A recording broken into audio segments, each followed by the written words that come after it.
And we're back with the Dark Souls playthrough. We just took out Knight Lautrec, I don't know how to say his fucking name. And we took his Ring of Favor and Protection, giving us additional health and stamina. We just got our spells, so we now have 60 soul arrows and some heavy soul arrows.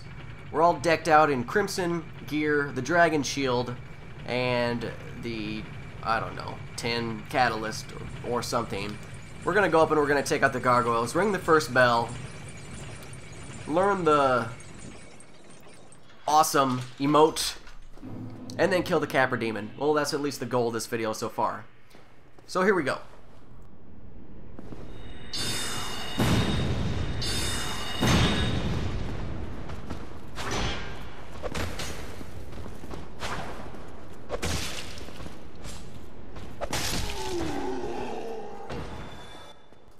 Being that we already killed the Channeler, he does not respawn, so we don't have to worry about him buffing up all these little assholes. So we're going to take them out, and they're really the only threat before the gargoyles.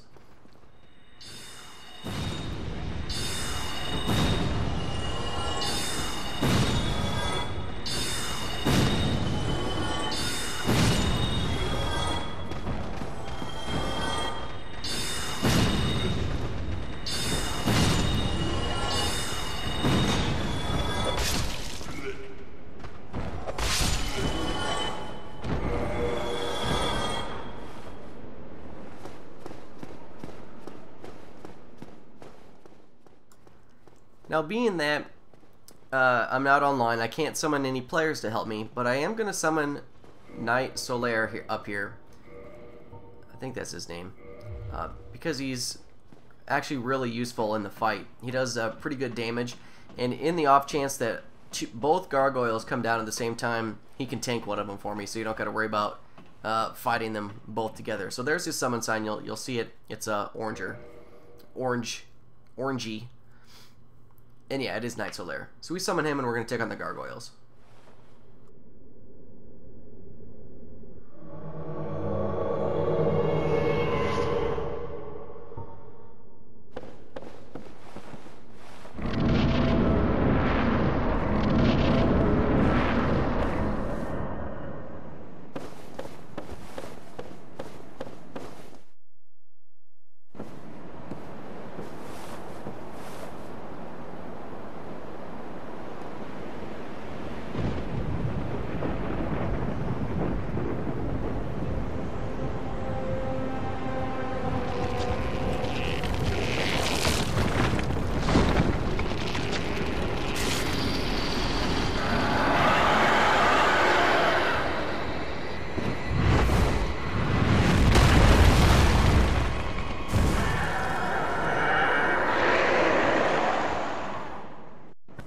Now, as a rule of thumb in Dark Souls, if there's something with a big tail, you can usually cut it off and it's a weapon. In this case, it's the gargoyle tail weapon.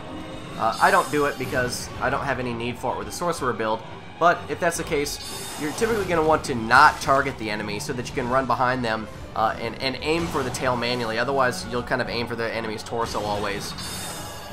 Otherwise, the strategy for this fight is to just dodge their attacks. We're really overpowered with our soul arrows, and with Knight Solaire just beating the shit out of him, we take the first gargoyle down real quick.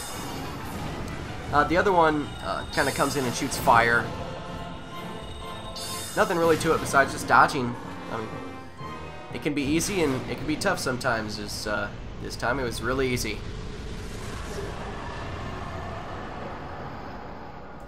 Now you'll see I was awarded humanity. You always get humanity for killing bosses and a lot of souls. But I also got a sunlight medal. So whenever you summon Knight Solaire, or whenever you summon a human player that's in the Sunlight Brotherhood, and they help you kill a boss and they stay alive, you get a sunlight medal. Also, if you're in the Sunlight Brotherhood and you help somebody kill a boss, you get a sunlight medal. And those are used to improve your rank within the faction of the Sunlight Brotherhood. When you rank up to level 2, you get a more improved lightning bolt spell.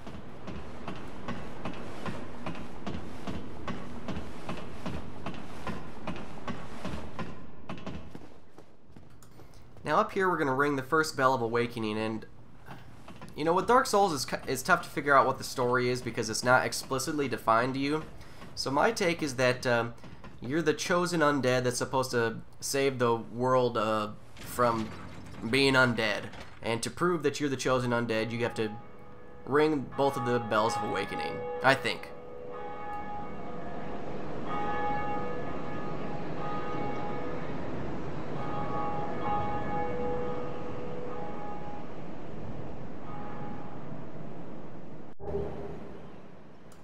What's kind of neat is when either you or any other players ring the bell of awakening, you can actually, if you're nearby it, you can hear it in your game when somebody else rings it, and other players can hear it when you ring it. So I thought that's kind of neat. It's kind of a neat sense of immersion to let you know that you're not alone in this world of peril.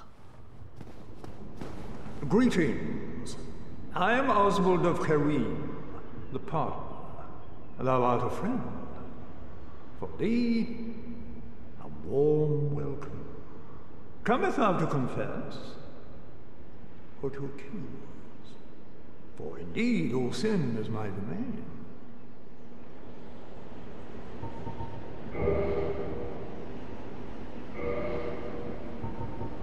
Thou art welcome, then. It is...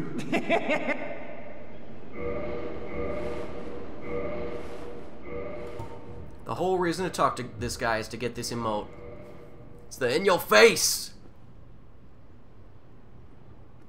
Now, what this guy's actually really good for is he's a pardoner, and basically whenever you join a covenant and then join a different one, you've essentially sinned against your covenant. There's other ways that you can sin against covenants as well that make your covenant mad at you. If you can go to him, you can pay a lot of souls to have your sins abolished. Also, if you kill somebody in PvP, they can indict you something. Basically, there's a book of the most wanted PvPers, and you buy that from him, and you can hunt them down through items. So he's kind of a neat guy to talk to.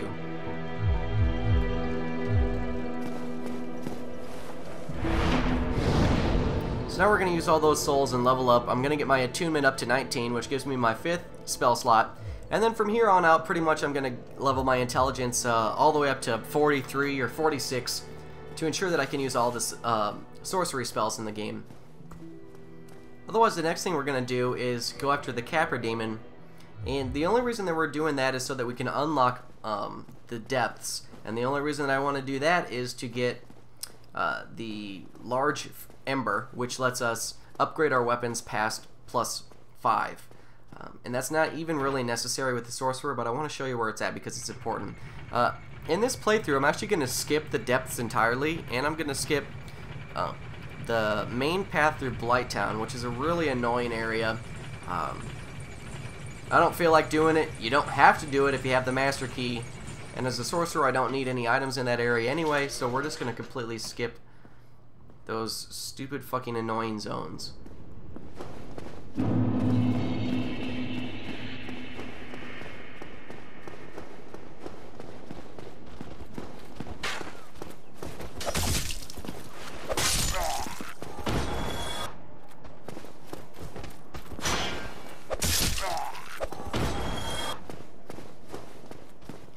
Now, to get to the Capra Demon, we have to backtrack through the Undead Parish into Undead Burg, maybe. We took the elevator up from the Firelink Shrine back to the church, and now we're going backwards towards where that boar was, back to the... We're eventually going to end up at the bridge with the dragon. Now, we're going this way because we picked up, at some point, a basement key, and there's a door on that bridge that lets us... that we use the key on to unlock to get to the next zone.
here we are. Remember, again, this is the bridge with the dragon, who can show up at any time and smoke your ass. And then the place to join the Sunlight Brotherhood is, or Brotherhood of Sunlight, whatever, the Sun Bros, is right next to us as well.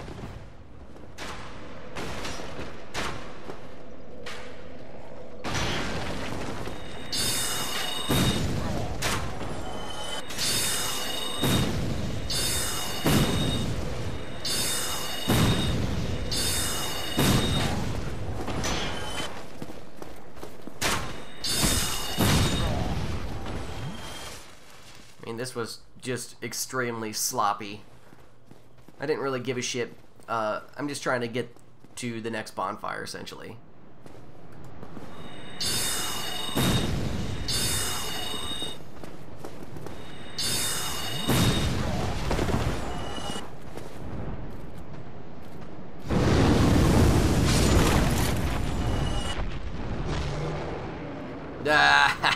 You got fried and I didn't, bitch.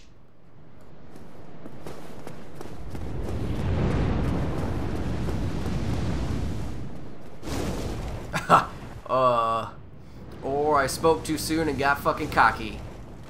And there you go. You act like an asshole, you get fucking barbecued by the random dragon. Dead like a bitch. Showing off. Damn it.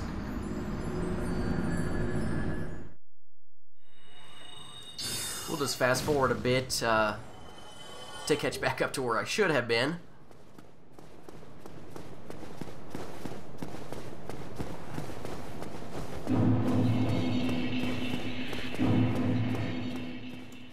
And here's the door where we use the basement key. Now when we go down here, we're going to slide down this ladder, and there's actually a shortcut that we're going to go unlock first. That's going to take us back towards the first bonfire in the Undead Parish that we went to. It's not necessary to unlock this, but I like to open up all the shortcuts when I get to them, just in case I ever need to come back to the zone quicker from the Undead Parish for whatever reason.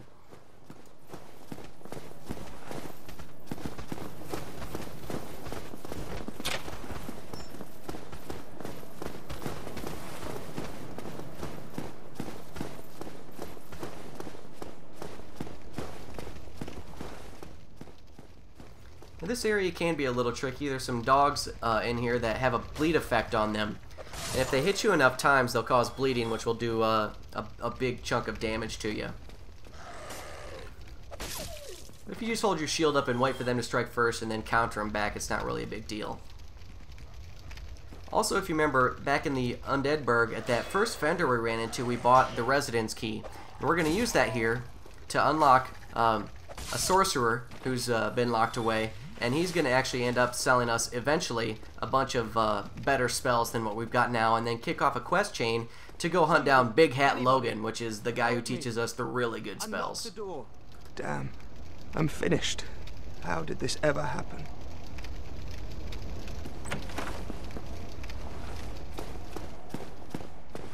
Brilliant. You opened the door for me. Thank you. I'm saved. I thought I might never escape. I am Griggs of Vinheim, a sorcerer of the school. I am much obliged for your assistance. Thanks to you, I may now resume my travels.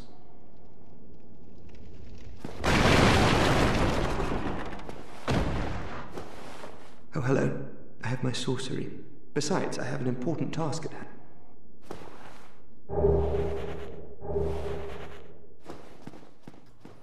That's a bunch of the starting sorcerer gear.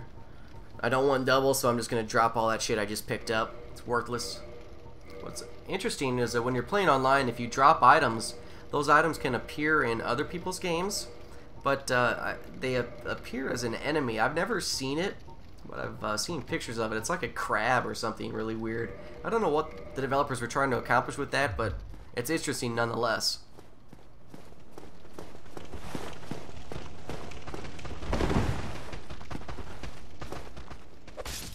Now we're running into these basic undead guys who now have torches. And if you thought they could put a beat down on you in groups before, if you add a torch to them, man, they can really fuck you up bad. So you got to do your best to single pull these guys. And the only reason we're coming over here is because there's a twin humanity which is just, you know, it gives you 2 humanities at once, and humanities are valuable, so we always pick them up when we can.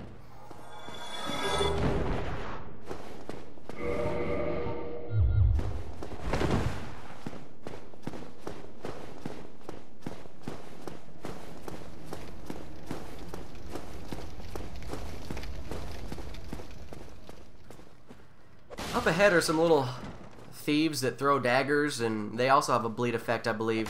I'm just going to kind of cheat and stab this one through the door because I know he's there. Once you run ahead a little bit, a bunch of doors open up and they all kind of jump out at once, so by taking one out, it just makes the fight a little bit easier. I believe these are the first enemies that you run into that can actually parry and riposte or riposte your attacks. Which is not something that I typically do, a move that I typically do because I think it's pretty hard, but it really does a lot of damage like a backstab does, only from the front. And when an enemy does it to you, it can be devastating.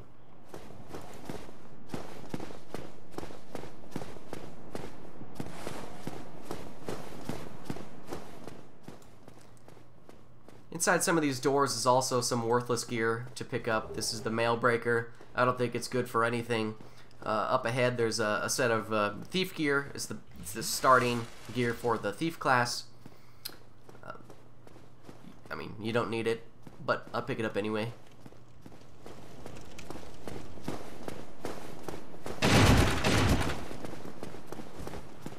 You know, with gear, it's kind of an interesting thing in this game. There's no typical end game gear. There's no best gear in the game. There's no best weapon. There's no best armor. It's all in, you know, your preferred play style. Each weapon has its own move set, so you basically want to find one that has a move set that you like. It doesn't have to be the hardest hitting as long as you enjoy it. I mean, weapons give you a little bit of advantage, but the real advantage in the game comes with your skill. So if you suck at the game, having the best gear isn't going to do anything. Well, I mean, there is no best gear. And with that, it's beneficial to pick up all kinds of different armor. Like, I'm going to pick up this thief gear. I'm not going to wear it, but I'm going to come to zones where I'm going to need, you know, poison resistance, or I'm going to need some extra armor. So I want to mix and match pieces of gear. So it's always good to pick up everything because there's no encumbrance as far as how many items you can carry at a time. So you want to pick up everything. I just get rid of duplicates because it's annoying going through massive lists of the same shit. Now that was the entrance to the Capra Demon, and we're actually not going to fight him yet. We're going to go around from behind here, and there's actually a shortcut we're going to unlock that takes us all the way back to the Firelink Shrine.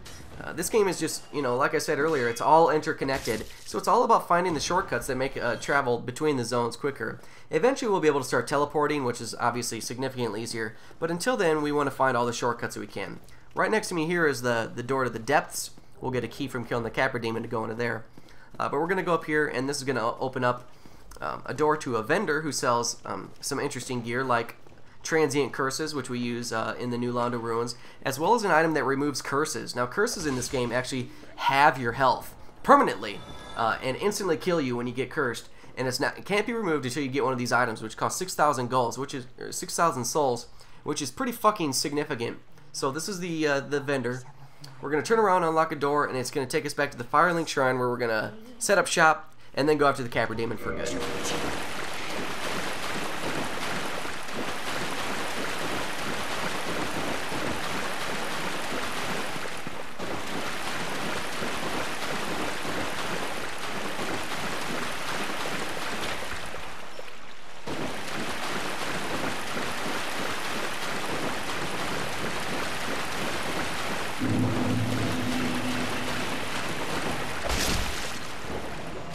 A little side note, whenever you see rats, you should always try and kill them because they're one of the few enemies in the game that can actually drop humanities.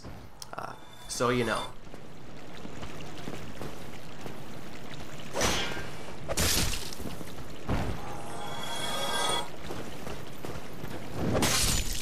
Right in the dick.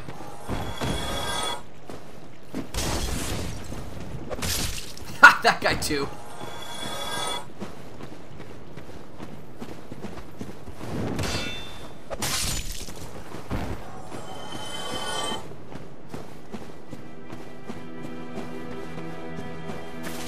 So there's the sorcerer that we just freed.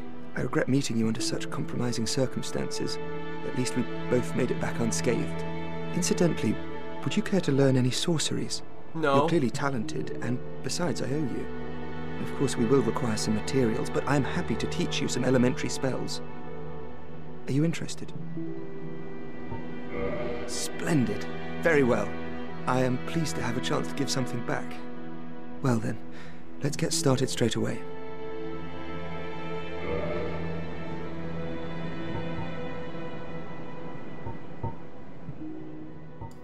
Great soul arrow and great heavy soul arrow are really the ones that I want.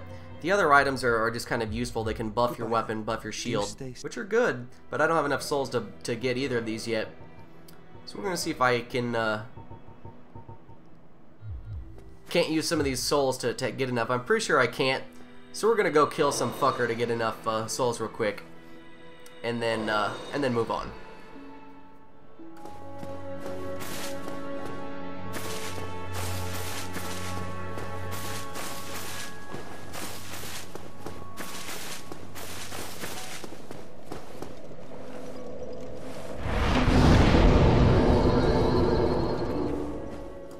Now this NPC does nothing in the game. He doesn't do shit. So I'm just gonna kill him. He gives 1,000 souls. So, yep. But I'm not defenseless, you rascal. You will soon regret this.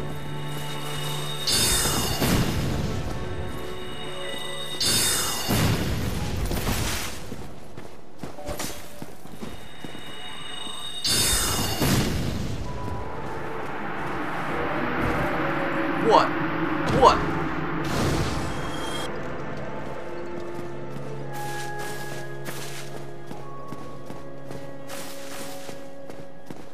Oh, hello. Well, you certainly are keeping at it. Myself.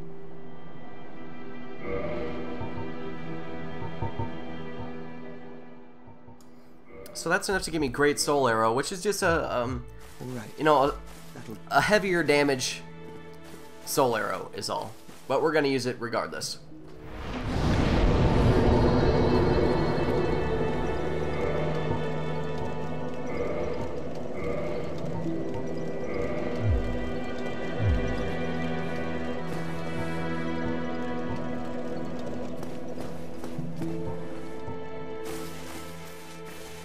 And now we're going to be off to the Capra Demon, and this boss fight is kind of a pain in the butt. A lot of it's based on luck, because it's a really small room with a boss who hits really hard, but that alone is not a problem. The problem is that there's 2 dogs in there with him that are really fast moving, and they'll kind of stun you, or yeah, they stun you a little bit. So if you can get around him and the 2 dogs right away, it's not really a problem. But getting around them is kind of a crapshoot sometimes.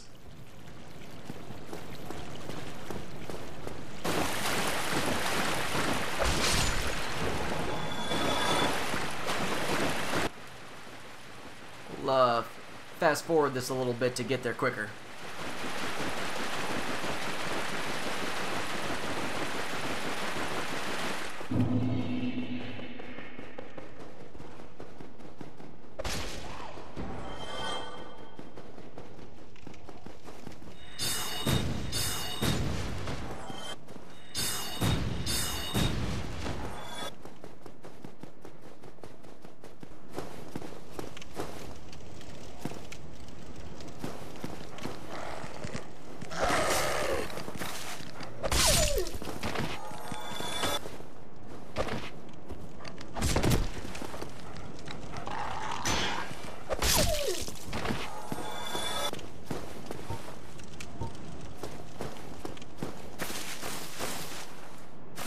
Here we go.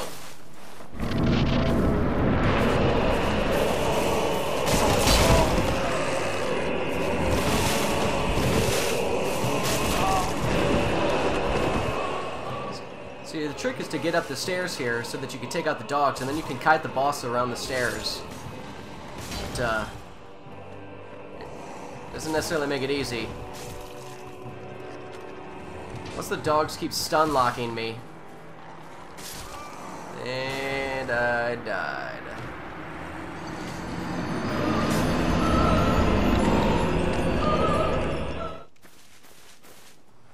we'll try this again. And dodge. Oh, fuck. Owned.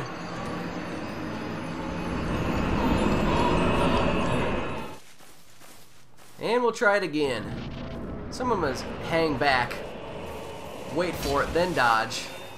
Then I can get around these fuckers. Oh! Okay, I'm good. If I kill these 2 fucking dogs, I'll be alright. What am I? So I haven't taken out either dog yet. So I'm not going to try and attack the boss yet. The goal is just to kill the dogs first. And basically, you're going to use these stairs to your advantage here. You just go up them, and then when the boss starts to chase you, you just jump off. And then when he jumps to the ground, he gets stunned for a second. So you can get a few hits in. But as a sorcerer, I've got some range, so I can kind of pelt some arrows at him, which, yeah, they really hit bosses pretty hard. And now that the dogs are dead, this dude's not really a problem at all.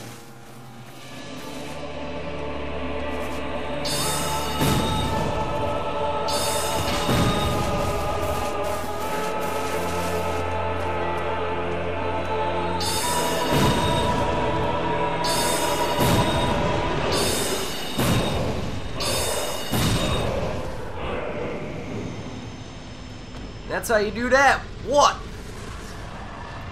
Then we got the key to the depths, humanity, and a homeward bone. And the depths, again, is just right outside here, and we're going to go in the next video just to pick up a couple items and then get ready for, fuck my ass. What's next? I don't know. Something.